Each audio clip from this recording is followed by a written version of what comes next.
Good day, everyone. This is Pilot Needles, and welcome to DDO Players News, where we take a look at latest at DDO and on the tabletop. And please welcome my co-host from Ravenloft, Dracula. Hey now, everybody. How's it going? Hello, Drac. How's the mist coming along at the start of the new year? You know, those darn gypsies, they have done something again, and the frost elementals are running amok. I don't know what I'm going to do with the gypsies. I will figure it out one of these days. But yes, it's cold here. All right, so the frost elementals are having fun over in Barovia then. Unfortunately, yes. Yeah. And I've been hearing rumors that you've been getting other types of things coming in through the mist lately.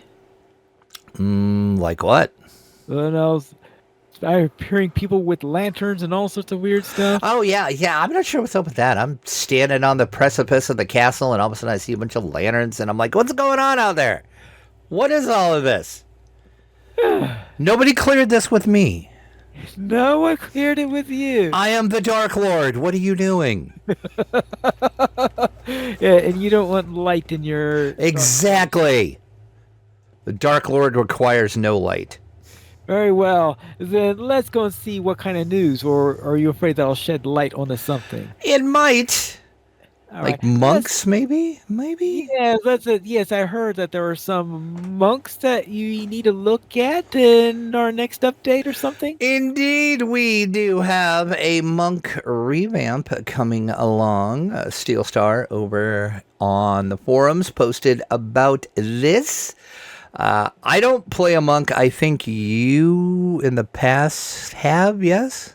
Yeah, I have on a couple of occasions. I thought so. So maybe you might have a little more to say about this than me, because I'm like... Well, actually, what I'm more interested is the archetype that's listed in here, because it might be a monk that I could actually play with for more than a couple of levels. Kind of thought when I was reading about that, I'm like, I know somebody that might try this. But yeah, we'll get to that in a second. Yeah, Steel Star, as I said, did over on the forums post about the upcoming monk revamp. This is tentatively scheduled for update 72. Steel Star says, we have decided the time has come to take a look at the monk class as a whole and make some adjustments while we debut the upcoming Dragon Disciple monk archetype. That is a long series of words I just said. Below, here is the plan. The combo and finishing move system in the monk class has had some issues for a long time, Steelstar says. They wanted to identify some of the issues. They said the combo builders themselves were not especially strong. Combo building was pretty clunky due to the cooldowns, and the combo system was easily interrupted by common actions resetting your combo. True. As we looked into adjusting this system, they encountered the following. Strengthening combo builders makes the monk disproportionately powerful across all level ranges, especially as there is no cost, feat slots, action points, etc. in gaining them. Monks get these and their trees and their bonus feats. So the cooldowns on the builders are structurally important to make sure the system functions as intended, and it's nearly impossible to reduce that cooldown without creating additional issues. And then on the code side of things, he says the combo system relies on an opt-out designation for actions to break your combo, meaning that to make the combo system more flexible, it would require individually tagging hundreds to thousands of individual actions. As this doesn't break a combo, are rebuilding the combo system from scratch. This sounds more complicated than the warden system in Lotro. Yeah, this sounds super complicated. So, overall, what the heck are they going to do to the monks? The elemental combo builder attack granted at level 1 and with the Adept Master, Grandmaster of Forums are going to be removed. You can still gain the stances as before, though. The monk finishing move feat is also being removed. The Shining Star feat is also removed. They are considering how to work that back in. If you have any suggestions, let them know, and if you would like to see that kept. You will still select light or a dark path at monk level 3, but they are no longer attacks. Instead, they will influence multi-selectors in your monk trees. Quivering Palms DC is now going to use strength if it is the highest of strength, dexterity, or your wisdom mod. Your stunning fist can now be used with melee weapon as long as you are centered. And stunning fist DC, once again, is going to use strength, dexterity, or wisdom, whichever is highest. So they're going to do some changes to the trees. In the Shinto, that is only going to work with hand wraps. The Henshin is only going to work with quarterstabs. And the Ninja Spy, which is kind of cool. I like that. Ninja Spy works well with every monk weapon that isn't hand wraps or quarterstabs. So if you don't want to use hand wraps or quarterstabs, Ninja Spy is the path for you.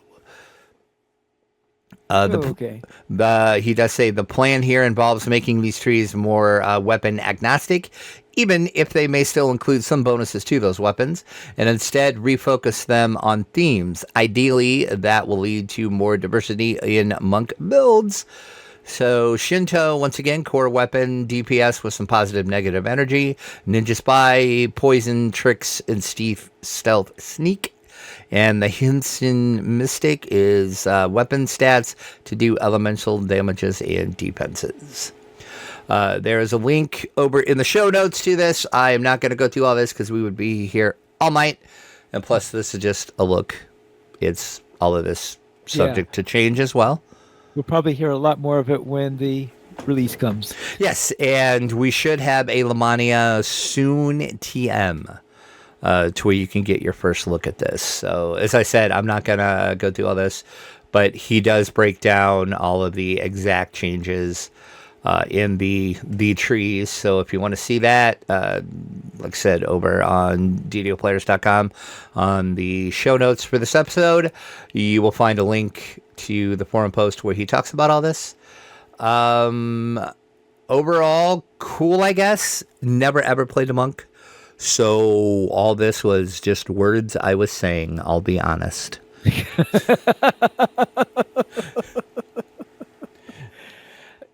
So you never considered doing a Ninja Spy then? Because that sounds like that with you. Well, you play. I guess you think that the advantages of being able to handle locks is. The more I read about that Ninja Spy, I'm like, okay, if I would do a non-rogue class or a non-ranger class, which I basically rogue, ranger, and warlock every now and again are the three classes that I mainly play, I maybe would do this Ninja Spy. It sounds interesting. I wonder how it would work that if I played an Artie and you played the Ninja Spy, would that work? Yeah, it would be a totally different. Right, because that means I take care of the range stuff. It would be. It would be an exact switch of our normal place. That actually would be kind of fun to try. Now that you say that, because, and then other than my rogues, I don't ever really play a melee character that much. If I'm playing my straight rogue, I always use dagger on my rogue. So right. But usually I'm on my dark hunter, so I'm using my bow, or I'm on my warlock, so I'm shooting fireballs. So yeah, that would be interesting to actually do. We might have to do that when this comes out, maybe, and then I could actually say I played a monk. Like I said, I've never really had a desire to play a monk, but this is sort of kind of like the Ninja Spy. I'm like, okay, I see where they're going with this. I like it. I'm sure that when we get closer, you will have, like you tried out in Lamani, it says, scratch it. Exactly. That's what I'll do. I will try to get on Lamania when this is up and check it out and see it. And then I'll be like, yeah, no, this is not for me. And then also with the revamp of the monk, we do have the aforementioned Dragon Disciple Monk archetype. And you had said you were excited about this, which I kind of thought you would be. Yeah. this is one I'm most interested in trying out, and because we've got this looks like a. Because I play a lot of casters in here. My biggest thing about casters is lack of resilience, but since monks are designed to be low armor, but you still be able to defend themselves while being at low armor, that could be a use. Perhaps it could be a useful way around this. Yes, so the changes from the base monk class, if you're looking at playing this archetype, is the enhancement trees are, of course, Dragon Disciple. They will heavily feature the revamped Shinto and the revamped Ninja Spy. Your magical training will be granted at level 1. At level 12, you're going to get the Abundant Step. At level 12 is going to be replaced with a feat version of Flight of Kings, Memories of Flight Lie Within You. That is a very long title, which basically means you were able to leap through the air to bring the fight to your enemies, or you can traverse chasms that normal adventurers would balk at. It's going to have a 15-second cooldown. Okay, now the problem is, do I actually learn how to use it properly? Because I know that when I am finally able to get it so I can leap over a chasm, I then find myself flying off on the other end. Well, that's the key. Know when to use it. That is know the when key. to use it and when to stick the landing in the middle of whatever precipice you're trying to jump onto. Exactly. The goal is to jump over the chasm, not into the chasm. But yeah. Small details. Also a 20% action boost bonus to movement speed for 6 seconds. Then instead of the normal martial arts list, Dragon Disciples will choose from the Dragon Arts list. There is quite a bit of those. Once again, not going to go over everything in this. Just a few of them. You're going to get dodge. You can pick from deflect arrows, lightning reflexes, single weapon fighting, two-handed weapon fighting. You can have some spell focuses as well. Dragon Disciples do not have an innate spellbook, leaning on their SLAs. Spellcraft is a Dragon Disciple class skill. In exchange, they do not gain spot as a class skill. Well, I cannot play that on a rogue then. Yeah, you don't want to do it. Thinking maybe doing the little ninja spy splashing in some rogue, but no sir. No sir. And then they'll of course get their enhancement tree. Yeah, you gotta remember though, this won't be Ninja Spy, this is the archetype. True, that is true.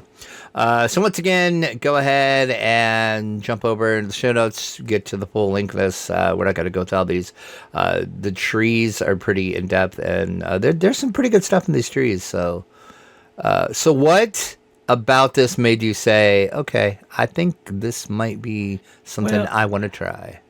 I think it's partly because I do tend to try the caster type archetypes when they come out. Mm-hmm. So it's a caster type in there, and I have tried a monk on a couple of occasions, and I've never gotten very far with it. So I want to see, is it finally another time to give the monk another try to it? Can combining a caster with that, maybe it'll work. I have no idea yet whether this is I'm sort of in the stage of I'm interested in trying it, but I'm not overly excited with it.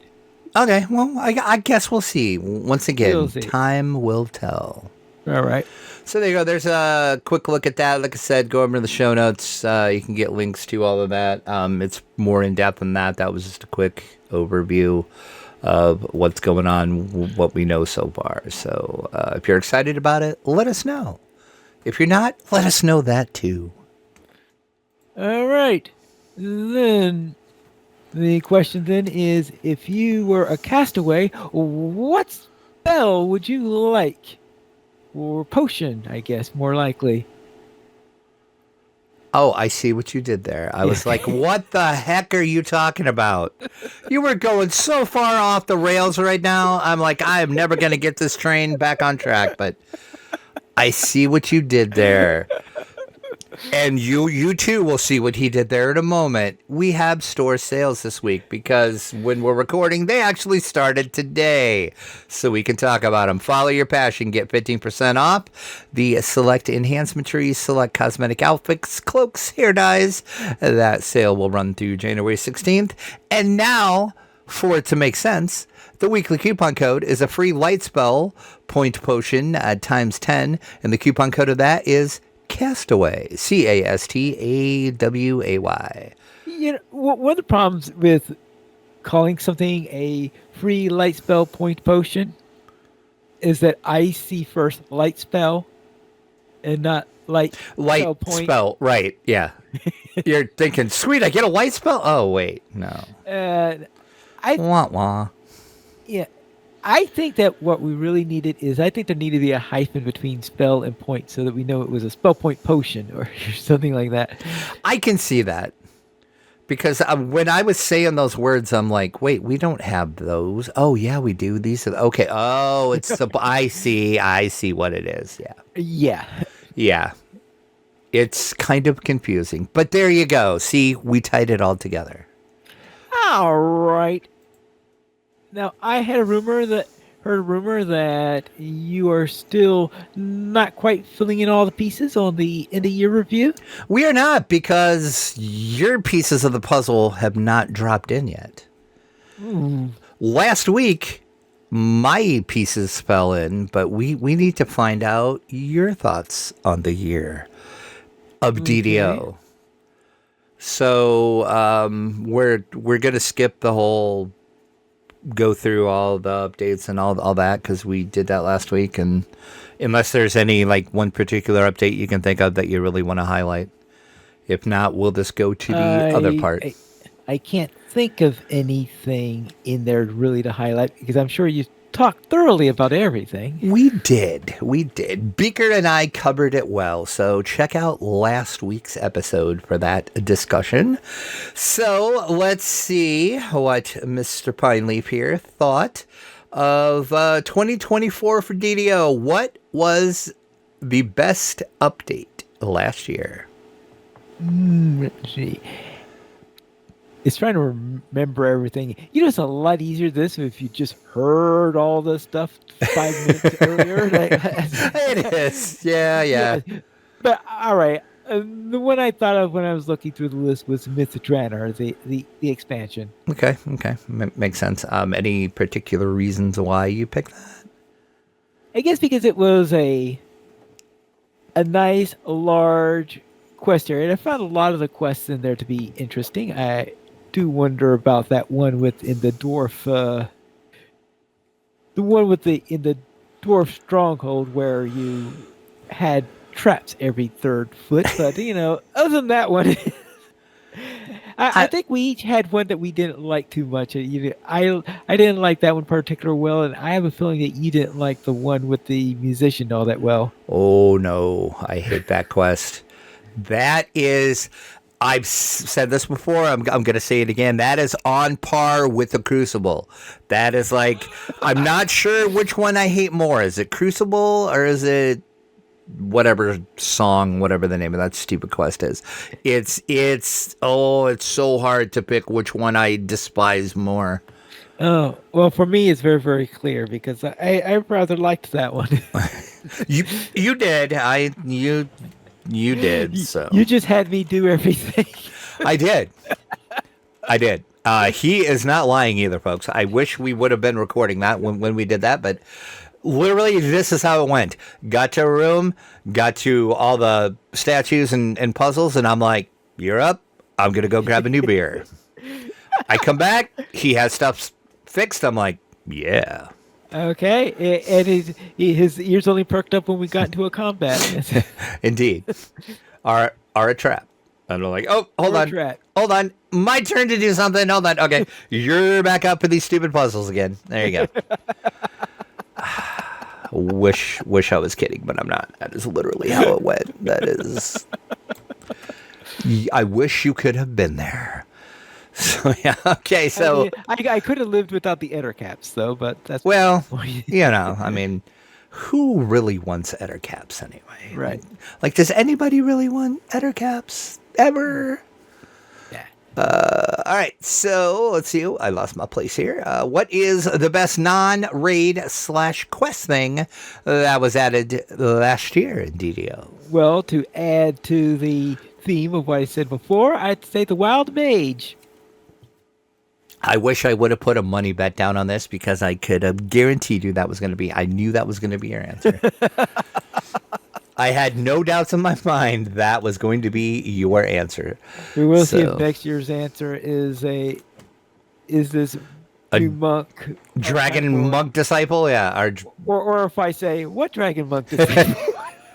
What, we had a new archetype? When did this happen? Nobody told me. What are you most looking forward to in DDO in 2025?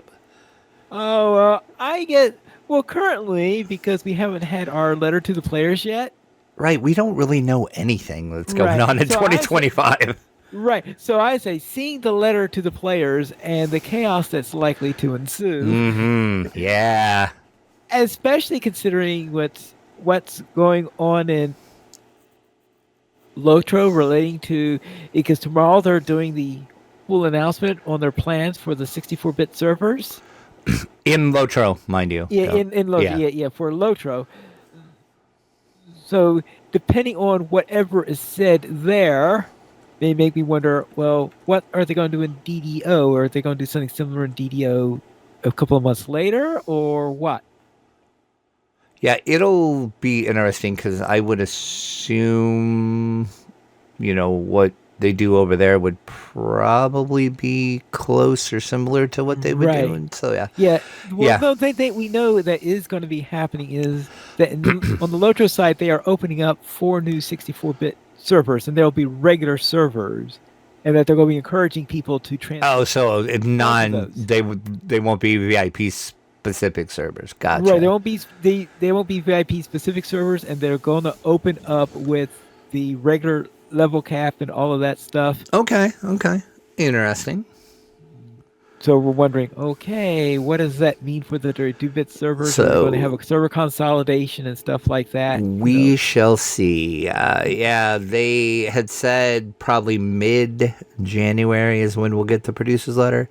Right. So mid-January. We'll see. Yeah, I have a feeling part of it is going to probably test the waters first to see what the fallout is of whatever they announce for Lotro. It's true. It's true. People are sharpening the pitchforks as we speak. Yeah. They're ready. So I'm pretty sure that that letter is going to have a couple of interesting tidbits and that there will be some interesting responses from we shall see. I can't wait for us to discuss it too, because that'll be a good discussion too, I'm sure. So right. So we shall see. All right. So overall, DDO in 2024, good, bad, indifferent. I guess overall good. Let's see, wasn't we had the quest packs. I remember, yeah, and I guess it's sort of mixed on how I feel about because we had Myth Drenner, which I liked. Mm-hmm. We had the new set that I liked. And to get me to like something that's in Wayloon is, quite a yeah, exactly. The place you never step foot in. So yes, right. And I think this is also, isn't this the year where we had Fred's first date, or is that last year? That was that was early 2024. Yeah, I wasn't impressed with that one, if I remember correctly. No, I wasn't either. I've done them exactly once. Right, I did it exactly at once. I was not interested in doing that series again. So those are the 3 quest packs that I remember the most. Actually, wasn't there something around level 14, or I might be confusing with another year. Yeah, I can't remember what other quests that came out this year. I'm sure you have it all right in front of you, right? I will stall for time. Here we go. So we had Rise of the Dragon Lord that brought the Dragon Lord fighter. Archetype. Right. That also brought the Right, anniversary. if I remember correctly, I have thoroughly ignored that. I think I tried playing one level with that class beside. Nope, nope. And then March 27th, we had the Slice of Life, which brought the Fred First Date Quest. Right, which I already gave you my opinion on that. Yeah.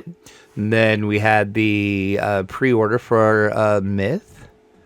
Well, of course, obviously, I must have liked that one because that's the one that had the Wild Mage, yep. Wild Mage. Yeah. Yep. Yep. And then we had the expansion itself. Right, which I already said. Which you already said your favorite. Right. So yep. So that was your favorite. Then we had Lanterns in the Mist, which brought the 64-bit Cormier server. Yeah, I guess because of my experience, I don't know. I just say, just eventually, I'm just saying, okay, really. At first I thought, well, maybe I'll do something with it or something, but I think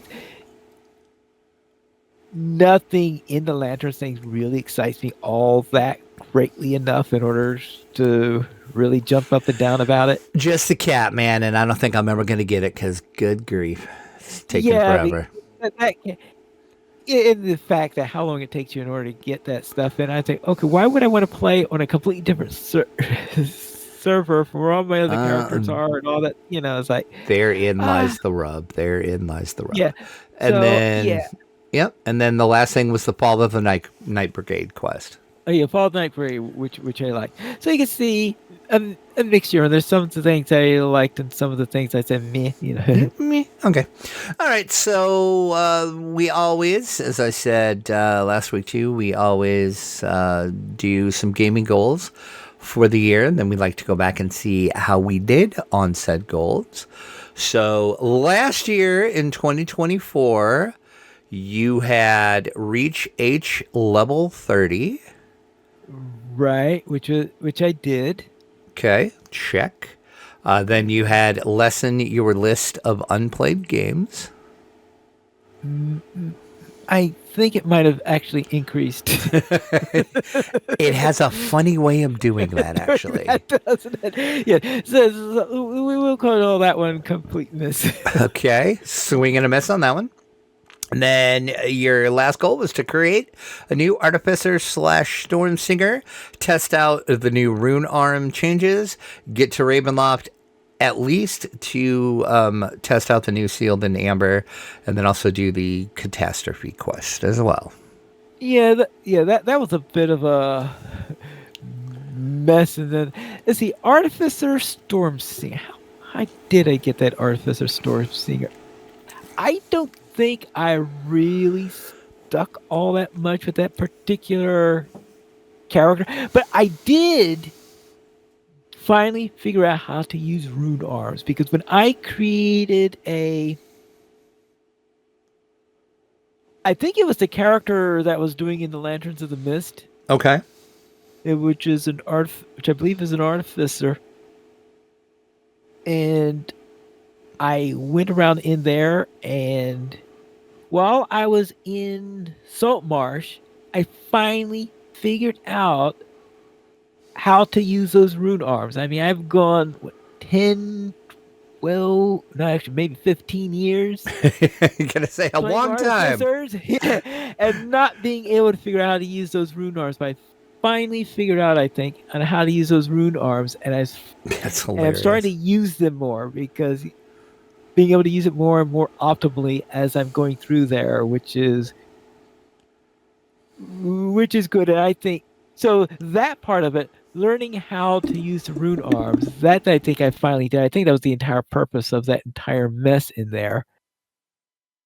So that part of it did. I can't remember how far I managed to get that Artificer Storm Singer, because I did create that character. Actually, let's see. Do I have a... Please tell me you have a spreadsheet for it. I know. Yeah, it's remembering where this... I know you have a spreadsheet. I know you do. Yeah, let's see. Oh, actually, here we got the... let's see. Okay. Problem I got is this spreadsheet has so many tabs on it. It's like trying to remember, okay, which tab is this? Do we go in here? So, in fact, I think I even ran into that one. Oh, no wonder that is the. Ah, I see what's wrong. I was looking at the wrong spreadsheet. That's the spreadsheet. Okay. The problem is I have so many things I keep in the spreadsheet that I need two of them. All right. Here we go. Here are my characters. And according to this, I have. See, I was talking about the artificer. Actually, this says that. See, I do have a level 10/4 Artificer Stormsinger. The question is whether that's the one that I created or if I had created a separate low-level one and this one is one that I reincarnated in order to change my layout. Oh, gotcha. So I see. yeah, so because anyway, I don't remember a new Artificer Stormsinger actually making it all the way to Revamp. As I said though, I did learn how to make room arms, and I did do the new Sealed in Amber, and frankly I don't recall there being all that much different from the previous version. I think they did change what happens in that side quest in there with the that you get from the Dark Elf or whatever he is. Yep, that's changed. The end fight has changed, and it's easier to get the passwords now. It's easier to get passwords. Yeah, okay. Yeah, that's where it's like. And it's very much more streamlined now, yeah. Yeah, but it's still Sealed in Amber. Exactly. I like that quest, but yeah. Of course, it's Ravenloft. I like all the Ravenloft quests. Right. And I do remember doing Catastrophe at least once. Okay, yeah. So I will say I hit most of the points. It's possible, though, that I didn't get that character all the way up to level 10, but I played I played the combo on at least one character. We'll call it close enough then. How's that? Close enough. So, looking forward to this year, what in the world do you have planned for your gaming year of 2025? Yeah. Now, since this is 2025, I figure, all right, since 25 is a square number, I was thinking that, all right, what if I have 5 goals relating to, in some way, to 25? This is the most Pineleafy thing I have ever heard in my life. But please continue. All right, first off, for DDO. At first, when I was thinking, well, the natural thing is to try to get a character to level 25. Sure. That was at least until I think it was either yesterday. No, I think it was on Tuesday, where I was playing a level 20 character, and I was getting a reminder on why I never got a character up to level 25. Yeah, I could see that. Yeah, and so I said, okay, that sounds like an unlikely one. So what I was thinking is, what if I created a new character this year and try to complete 25 adventure packs? And is that a reasonable challenge or not is what I don't know. Like when you say, like for example, Salt Marsh would be one quest back. Okay, all right, that's what I thought you meant. Yeah, I just wanted to clarify. Okay, all right. Yeah. Okay, all right. And this means, and in order to get cred, I had to finish all of the non-raid quests. Right. In that pack, which means I can't do something like do Salt Marsh but skip Thousand Tooth. Right, because what I normally do. Part of that. Why I love that quest. It's so great. It's so challenging. It's so great. Yeah, that crocodile just loves my legs. Well, yes, he does. Yes. Anyway, so that is the So that's gonna be my official one. Then is okay. Create a new, now maybe I could try that monk. See if I could create that because that's gonna be in the first update. Then the first I did create an artificer that I've gotten through Borderlands, but I have a feeling that maybe I'll try seriously to work with doing it on this new archetype and give that archetype a try. If I really like that archetype, see if I get that archetype through 25 quest packs. And if I don't like it, well, back to the artificer. All right. Now, the second one I had, because that was number one for it. Okay. Number two is for a heavy tabletop game. I decided to do something that I have been putting off for years. And that is to finally properly learn how to play Spirit Island. Okay. Because Spirit Island is a game that I've had that for several years, and it's been pretty much on my let's just say shelf of opportunity to put it mildly in there. And I thought, okay, my goal for this year then is to properly learn how to play Spirit Island and to play at least 25 games of it. And my stretch goal is to play 25 different spirits over the course of the year. Okay. All right. So we'll see how long I can keep that one up. I have already got through a couple of games already, and it looks like it is I'm starting to finally understand how the game goes and the like. So let's see if I'm able to keep that up. But anyway, that's my heavy tabletop game goal. Now, for a light tabletop game goal would be in Cascadia. On the digital version, they have these. They have this. They have implemented the scenarios and a style of the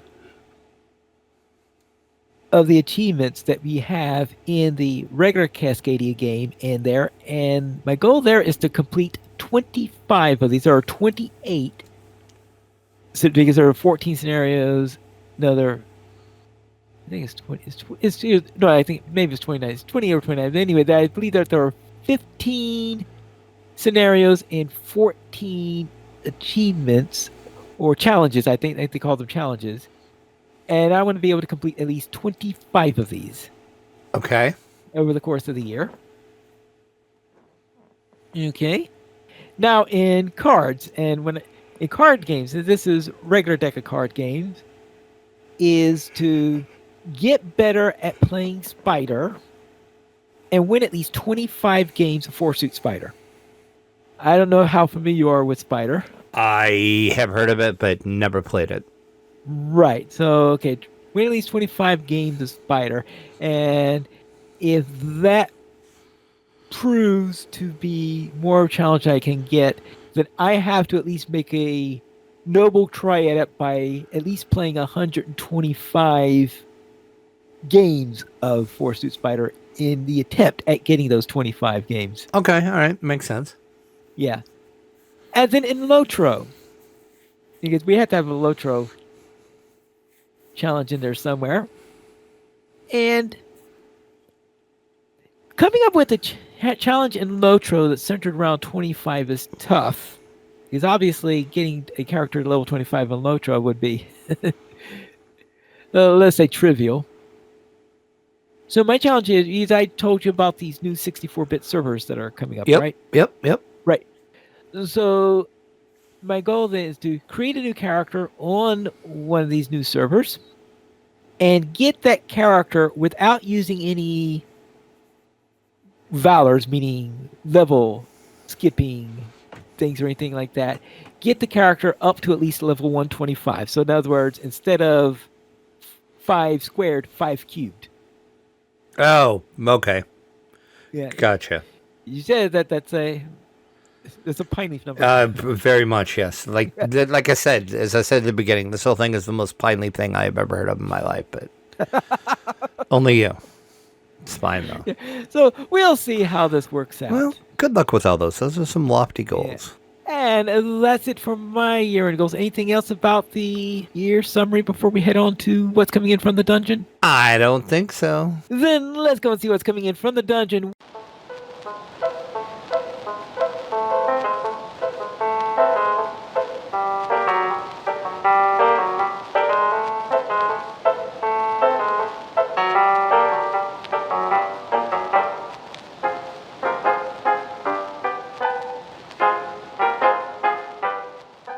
Where dragons, dice, and dings, Dungeons and Dragons Pinball Machine has been announced. So you want to become a pinball wizard of dungeons? It's now your opportunity. Well, if you've got the cash. Yeah, yes. We'll Now, talk bad about that in a second. Yeah.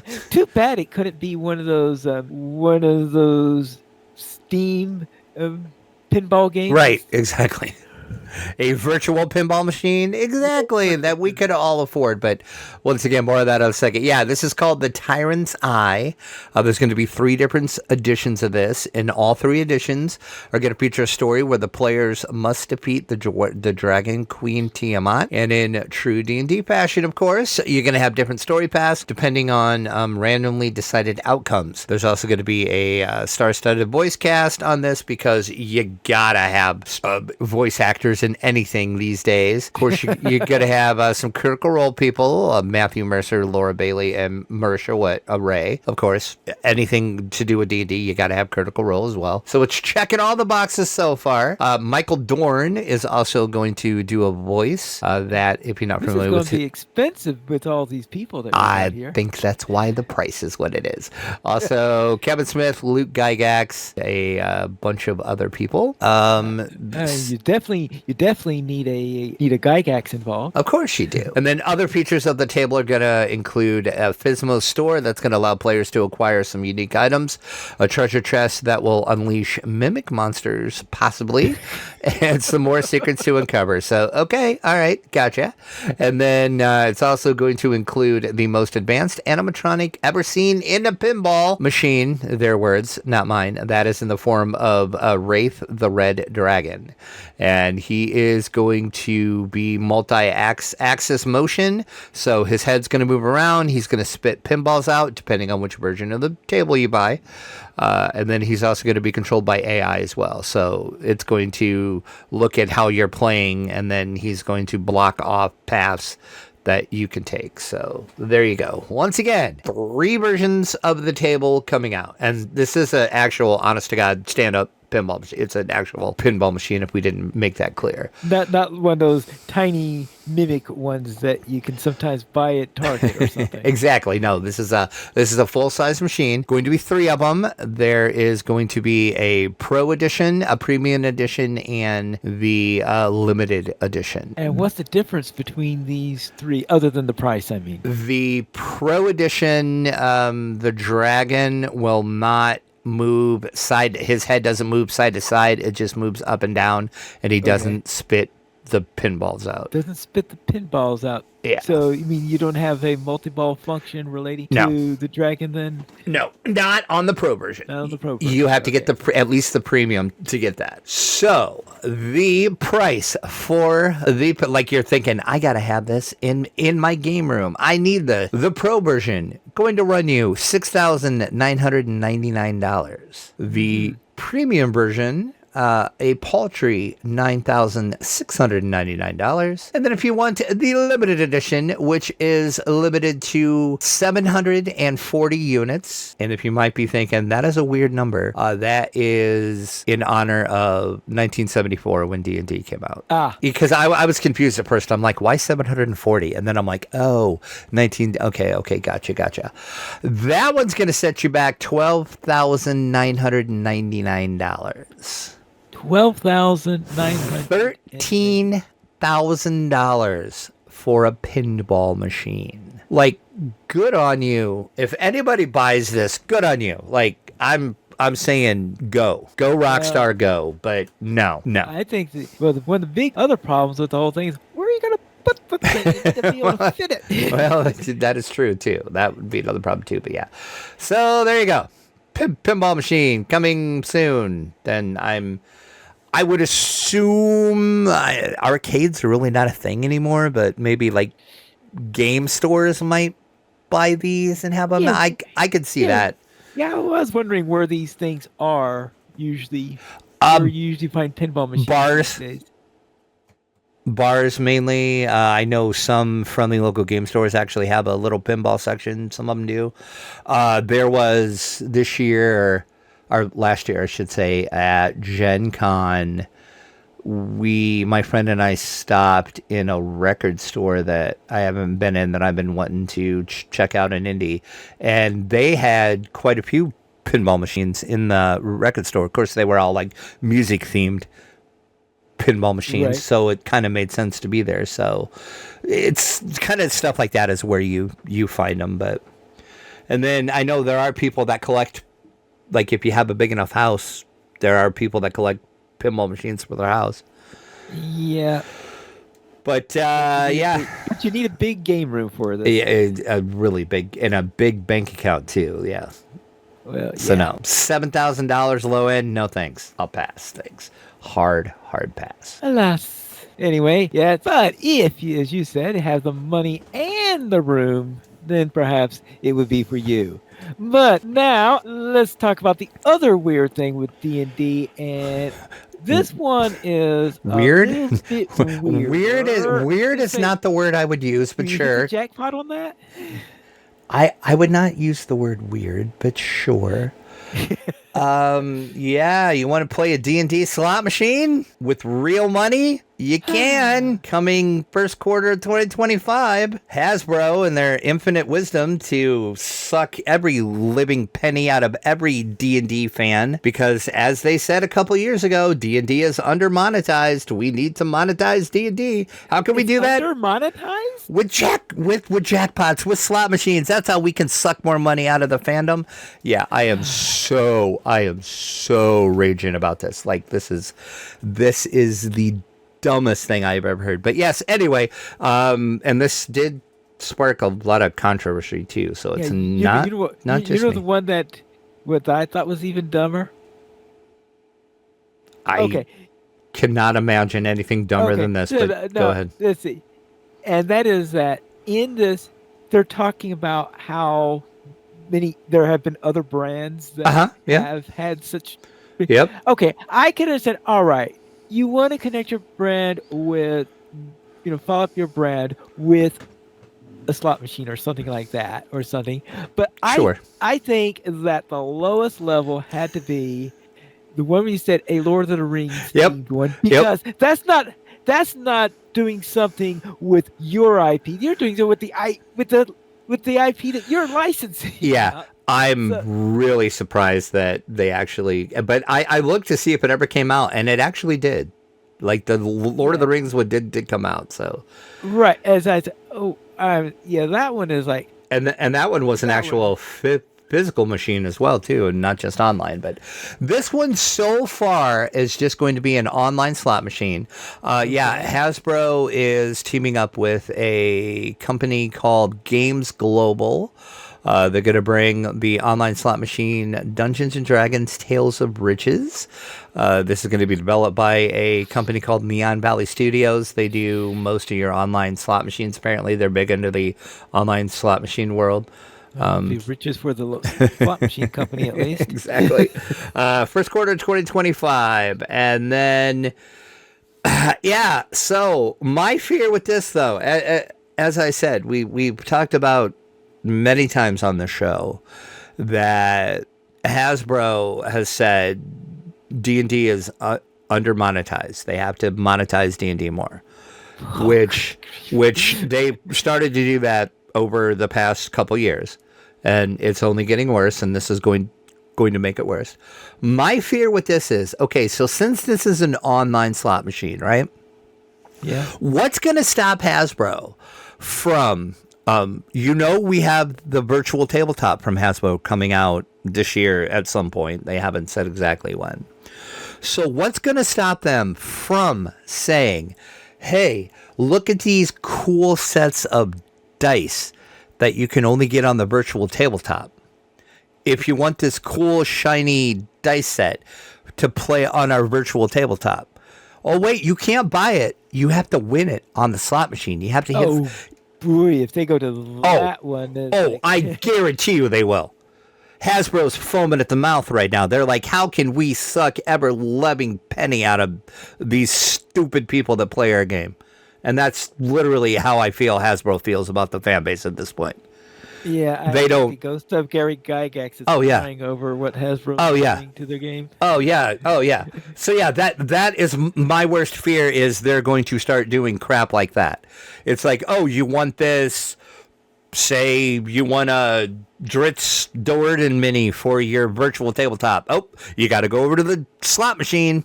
It might cost you $1,000 to win it, but hey, you're going to get that one-of-a-kind mini for the virtual tabletop. Now, they haven't said they're going to do that, but I guarantee you that's going to happen. Okay, that is your prediction for the... Yep. And keep in mind, too, this is real-world money that you're playing to play the slot machine. This is not like a fun video game slot machine. This is a real-world. You pay money to play this. Like, could you win money off of it? Sure, I suppose you could, just like any slot machine. But you're paying real-world money. You're paying your money to play the slot machine. So if they have something like that, or if they have some other little shiny thing for something, or they have special for like the online Magic, if they have a special foil edition card or something, you can only get from the slot machine. But remember, this is right now your speculation. Of worst case scenario. Yes.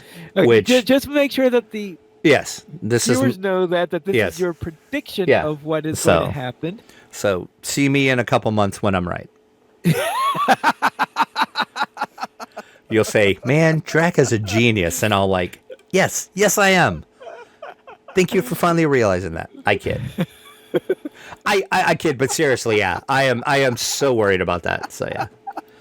So there you go. If you care, their slot machines are coming. I just don't. I'm so over Hasbro at this point, which I've made pretty clear on the show. If not tonight, I really have. But so Hasbro, if you're listening, you suck.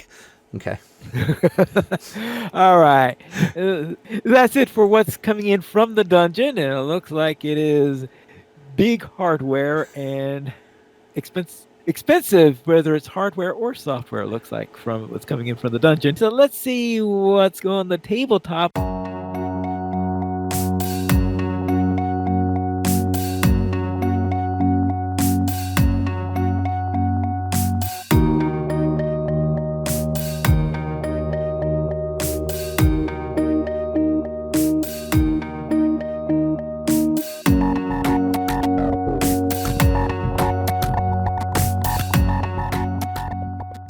Where apparently we have a game of zombies, it looks like. Zombicide White Death is finally coming to retail. This was a very successful crowdfunding game they did. I don't remember if this was Kickstarter or GameFound. I think it was GameFound. Does it really matter? Well, I mean, it doesn't at this point. They kind of blend together. But I think CMON's only doing GameFound now. So I don't think... Anyway, successful crowdfunding for this. Oh, go ahead. Well, it says in near the last character Kickstarter, but it's possible that you could have miswritten that. Yeah, maybe. I don't know. Anyway, yes, Zombicide White Death. This is set in the city of Winterguard. It's a standalone expansion. It's the sequel to Zombicide Black Plague and Green Horde. So it's going to pit you against hordes of undead. You're going to have necromancers to worry about and other ghastly creatures. You will use the city's fortifications to your advantage, but you got to watch out doing that, though, because some of the zombies can actually scale the walls. What? Exactly. So yeah, then there's gonna be some expansions come out for this as well. But yeah, this is hitting your friendly local game store January 24th, so not too long to wait. So if you want this, you can talk to your FLGS and they can order it for you.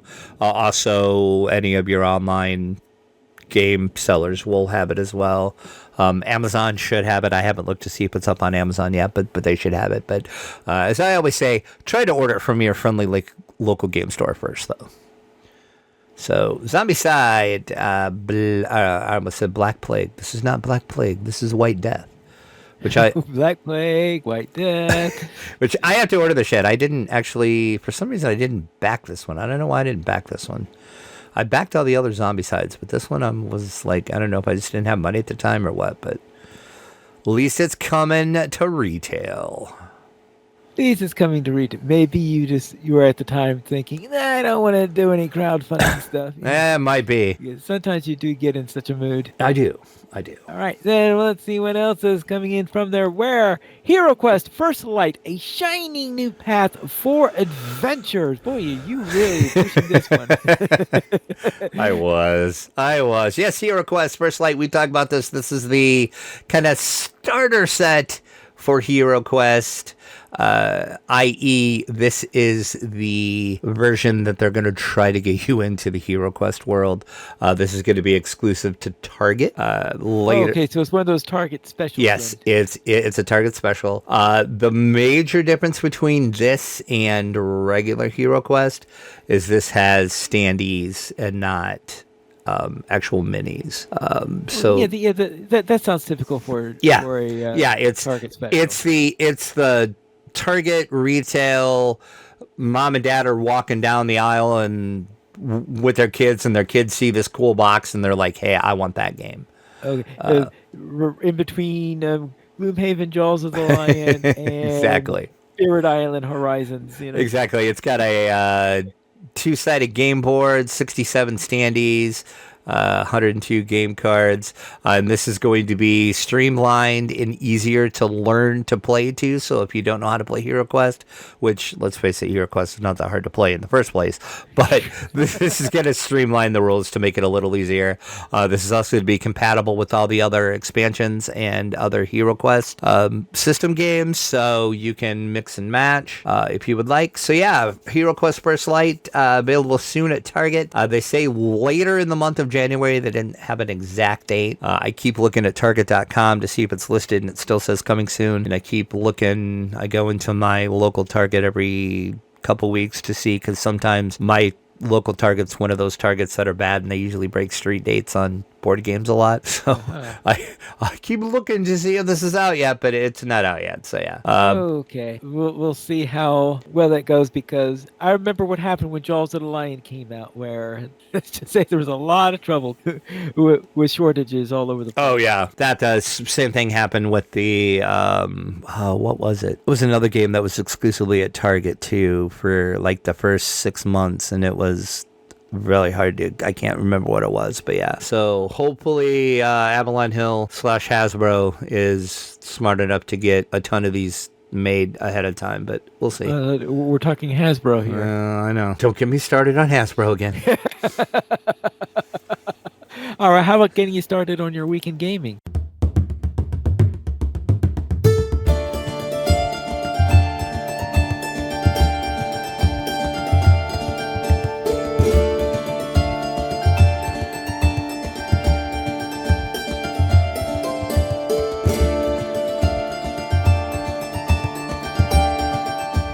We could do that. That's more cheerful.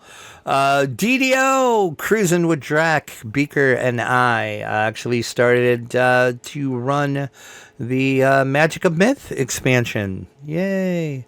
We did the first 3 quests of part 1. We're running all of these on Elite.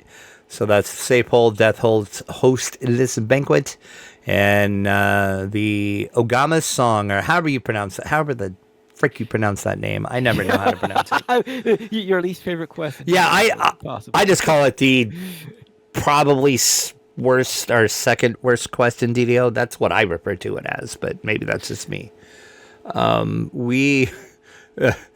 Beaker, poor Beaker. I will link the video in the show. Oh yeah, we were streaming. Because we always stream Cruising with Drac, so I will link the video. It was, yeah. Once it clicked for him, he finally figured it out. It wasn't that bad, but But I definitely have to link the video because we had a little oopsie at the end of the quest. You know, at one of the rooms with the puzzles on the wall. Yeah. You know how you have the puzzle on the wall and you have to fill all the lights in and not hit the red skull part? Yeah. Sounds like you hit a skull He part somewhere. he made a little oopsie and hit the red skull, and we had a party wipe. Like, it was instant death. Like, boom, everybody dead. So had to use some cakes to strategically get ourselves up. And I had to, like, it was like, I was like seeing us like, okay, how far can I run away from my stone without bouncing back? Because I'm like, ooh, I can almost make it to the door. If I hit the cake quick enough, I can run out the door quick enough before that trap goes off again. So yeah, on Elite, that's some bad news. Some bad news. I will link the video. It was like, yeah, that was, I think we determined the second time only we have ever had a party wipe on Cruising with Drag. I'm pretty sure we determined that it was the second time. So yeah, I hate that quest though. I just hate that quest. But anyway, if you like it, good on you. More power to you. You go, Rockstar. You go. Not me. Not my thing. Not my thing. And then I will let you talk about what we did together because we played, and then I have a little rage about that too that I'll get to. There's a lot of drag rants in the show tonight. You're welcome, folks. You were welcome.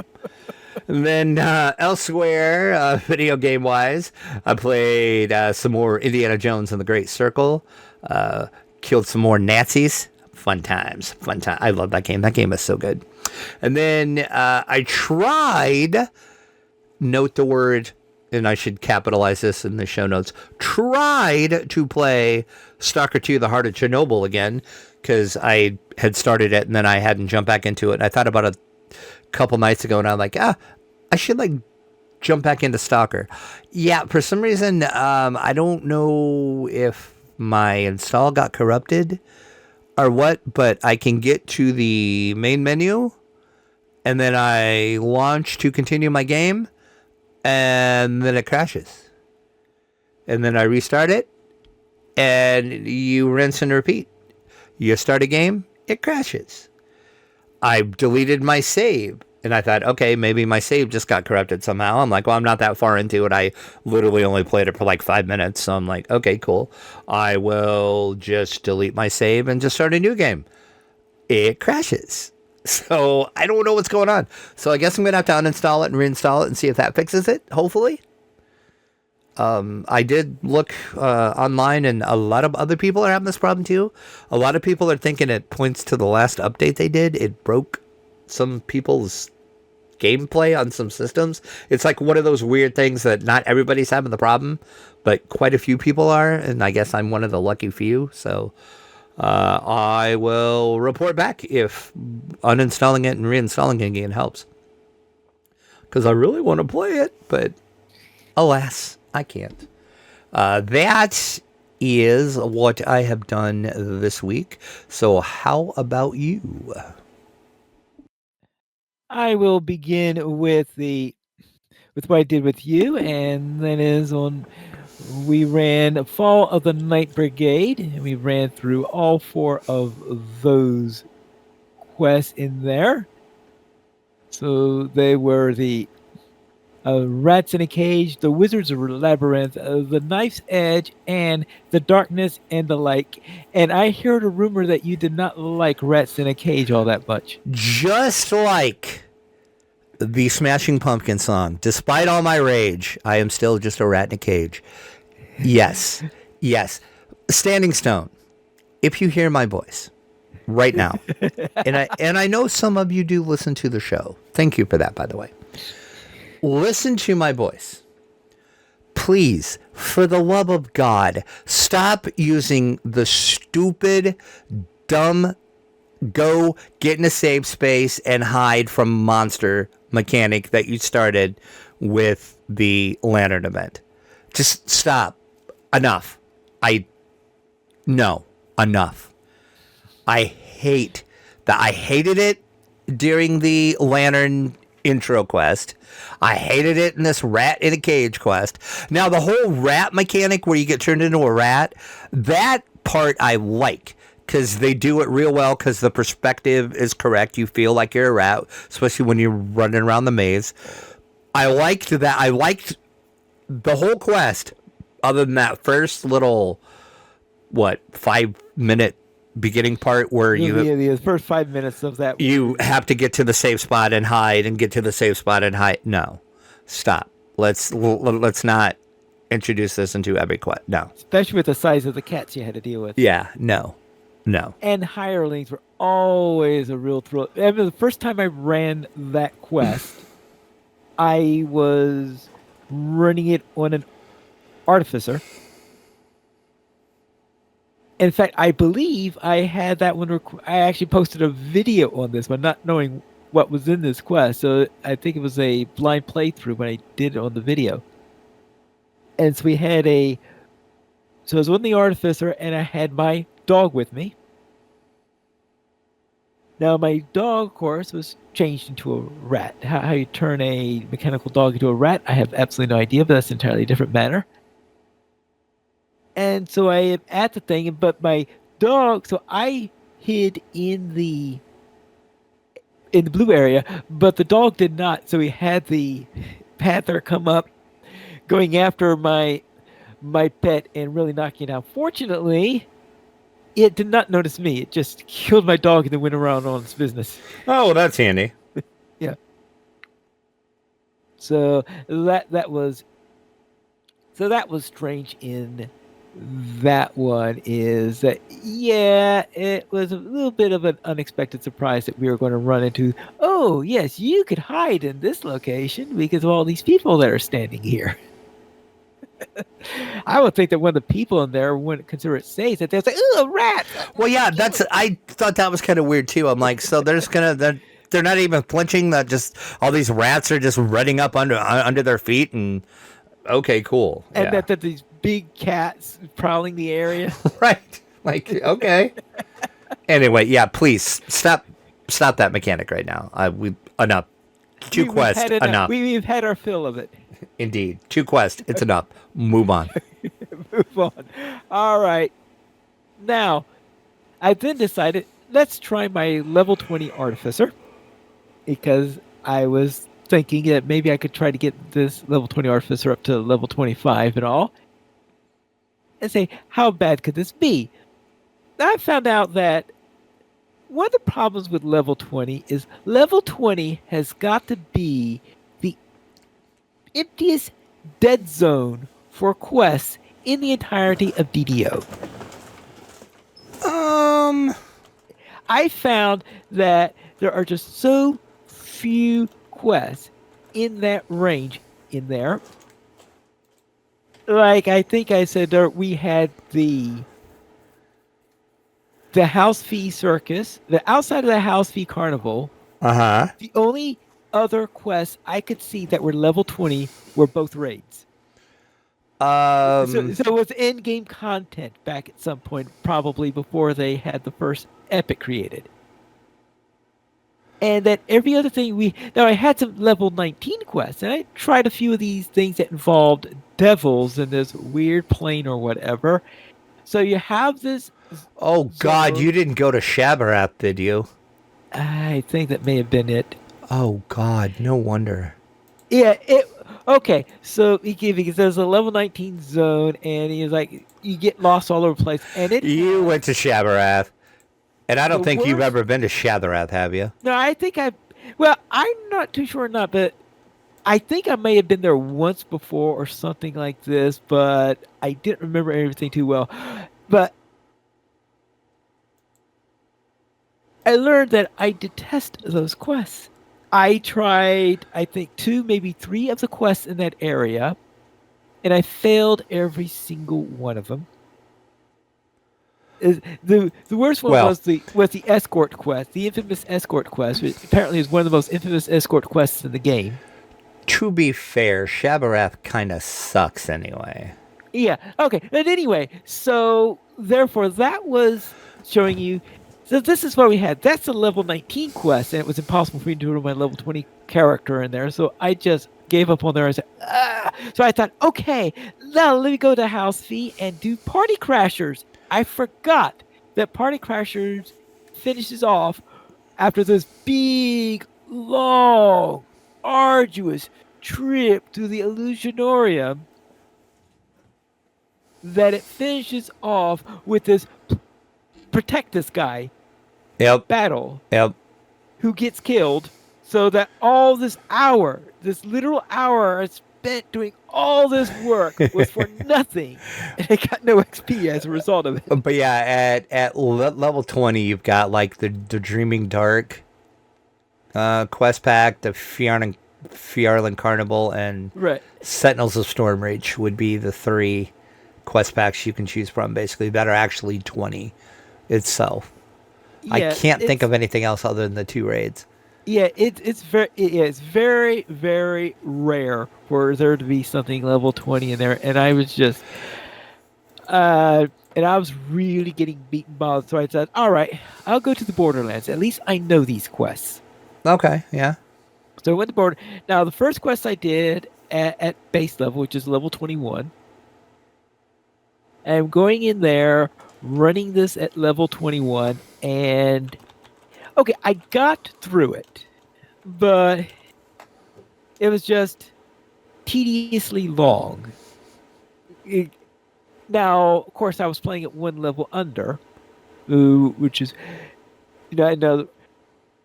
So yeah, it felt very, very tediously long because I was doing damage too slowly or something. So eventually, for the other 4 quests I did, I decided to run them at casual so I could be running them at 20. Now, the thing is, I think casual knocks it down a little bit more, so that maybe even softer than it would have been if it were It level 20 quests. it does, yeah. Yeah, so I got through it, but this says that in order to not feel beaten and bruised, I had to run it at casual. So it's like saying, this is not giving me a good feeling. That's when I said, this is why I changed what I was planning to do. Well, Because I was like, have I got? to I don't be think. to be fair too, for you, it would be easier to do those with a group or with me Yeah, at 20 than just trying to do them solo with yeah. hirelings. That's sort of the problem is that Yes. yeah, I have a feeling that'd be easier in a group. The trouble is that Yes. We will have to play some stuff at 20s on yeah, characters that maybe, are maybe we actually could. built. Yes. Yeah, maybe we could try it and see what happens if we rent to, Yeah. if we ran together or something like that, Yeah. and maybe they'll give me. But right now, soloing level 20 content Well, is and not easy. and good on you for even going into Shabarath by yourself because like I'm like I like you know me, like when I'm not playing other than with you, I play on either Elite or Reaper 1. I don't go into I hate Shabarath with a passion. But so I can't I don't think we've ever even done Shabarath together ever, I don't think. So I can't believe you actually went out. Well, good on you for even trying it though. Right. Yes. Right. Okay. That's right. The weapon shipment. Yeah. That's the. Oh yeah, that quest Uh, is horrible. yeah. That was the Yep. one. Yep. No, that quest is horrible. Yeah. Yeah. And I think I did the Genesis project, which was I not real don't fun. So yeah. remember So that one, but and I think a new invasion. I think those were the 3 oh, that okay. I tried in there. Yeah. So yeah, it was really. I just felt beaten and bruised after doing Sure that. you did. And then Party Crashers didn't exactly liven up my spirits either.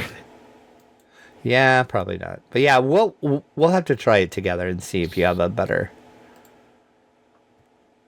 But yeah, see, experience. you even see you were able to figure out what I was talking about better than I did, 'cause I couldn't remember the name Shavroth. I think I expelled it from my mind. Yeah. No, I know exactly where you were. Okay, okay. So if you okay, Shavroth quest. Yes, I think I'll just put that down into the notes so I could have that list down properly. And then I created a new Artificer character, then ran that in the Borderlands. And I just run through the quest just one time through and then head on to the next area because I've got plenty of other quests, at the low level. Okay. But I was still short one of the ingots that I needed in order to get the rune arm. Right. So I did go out for another round in order to get that last ingot. So I came back, then I got that level 2 rune arm that I was saying, so that I could actually be properly armed, so to speak. And then when I was all done that, I hit level 3 right after finishing all that and getting into there. And that's when I discovered that inside of my shared vault, I had put the sweetest level 3 rune arm that ever existed. Dope. Oopsie. So that's hilarious. So that level 2 rune arm is never going to see use because I got this level 3 salt marsh rune arm. That's hilarious. Apparently it dropped for one of my characters. I thought, okay, maybe someday I'll have a... Right, I'll save it for an artificer that could use it, right. Oh my god. It's hilarious. But anyway, I decided that this is going to be the character that I'll run through 25 quest packs, assuming, of course, that the new Dragon Disciple doesn't work out. Because I am going to try the Dragon Disciple when that comes out, and if all works out well, that might be the character I'll choose since it'll be a new character and shiny and all that stuff. But if that doesn't work out, then I will use this Artificer. I keep on trying to call it a Rune Keeper because they have this rune arm, and I play Rune Keepers in Lotro a bit. Right. All right. And on tabletop, I did play some Spirit Island in there, and for the first time in years, and I think I finally understand how this game works. I know it took me long enough. And that is my week in gaming. Ooh, we have a featured comment this week. Ooh, something from episode 350, the one with the year-end review. What do we have here? We do. Doug says, hey, Drac, in Helldivers 2, you can go to your social panel and set grouping to friends only. That way, you will not be joined by randos.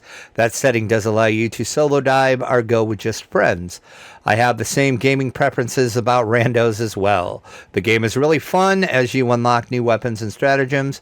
You can just take your time learning how to play with your friends. Hope that helps. Doug S., a.k.a. Tad Cooper on Galanda. Thank you, Doug. Oh, yes. And that reminds me that actually when I was on my Artificer, I kept on getting... let's say, ambushed by various people trying to invite me to their guild. So I switched characters after when I got back to camp. I switched characters, put onto my character that's an officer. Oh, I'm sorry. There you go. That's the way to do it. That's the way to do it. Yeah, if you didn't listen to the show last week, I had a rant about this Helldivers 2 game and how it like forced you to group with like randos and play, and Les and I were playing together and we're like, we don't want these randos in our group, go away. So, but now I know that you can turn that off, so yay. So I will do that, and you have saved Helldivers 2 for me, sir. So thank you for your tips. Yeah, and in fact, that's the reason why I don't play the app version of Memoir 44, and it was because I just take a step into the lobby, because you have to go into the lobby. Most games where you want to play in solo mode, you just